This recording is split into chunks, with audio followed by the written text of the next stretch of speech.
isang amplifier na 502B galing sa junk shop at wala siyang plug, no?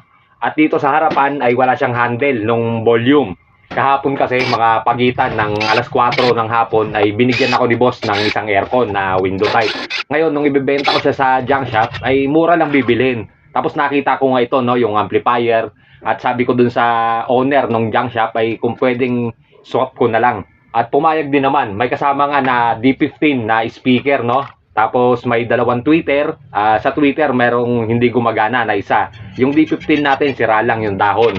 Kaya naswertehan lang natin ito. Sabi doon sa may-ari sa junk shop, pwede kong kunin, magpapalit kami, pero hindi ko pwedeng buksan, no, yung amplifier. Kaya talagang naswertehan lang dahil kompleto yung kanyang pyesa. Unang proseso na ginawa ko dito ay nilinis ko muna lahat, no, kasi may mga itlog ng ipis, ang daming alikabok, at ang ginamit kong palinis ay WD-40. Okay naman ang WD-40, hindi naman siya nakakapagdulot ng grounded, no, sa ating mga pyesa. At matagal ko na rin itong ginagamit na pang-spray sa kung ano-anong aking mga ginagawa. Pagkatapos ko linisin ay nag-testing ako. Yung volume medyo nagloloko at wala siyang balance.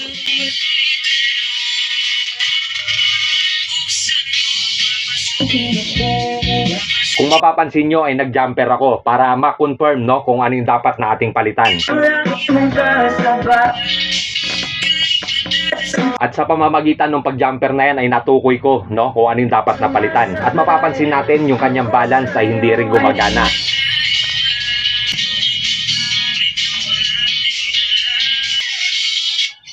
At base naman, no, sa aking karanasan sa pagre-repair at may idea naman tayo ng kaunti, kaya bumili na ako ng kanyang control, master volume, bass, mid at yung kanyang treble.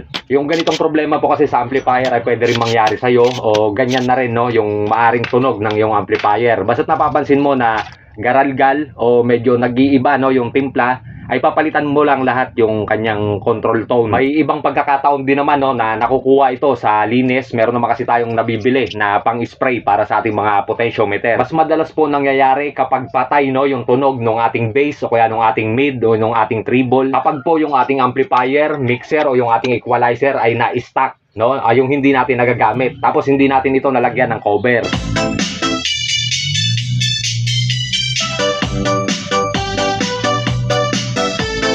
Kaya po minsan ay nagugulat tayo, lalo yung mga bihira gamitin, no, yung sounds. At ginagamit lamang kapag New Year, yung may okasyon, paggamit mo, nag-iba na yung timplada. Dahil pinapasok po kasi yon ng alikabok.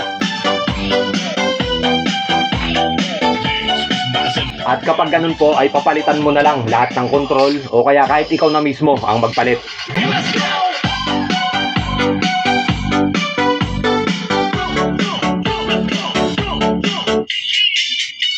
At ito ang tweeter na kasama na nakuha natin sa junk. Medyo mabigat dahil aluminum pala ito.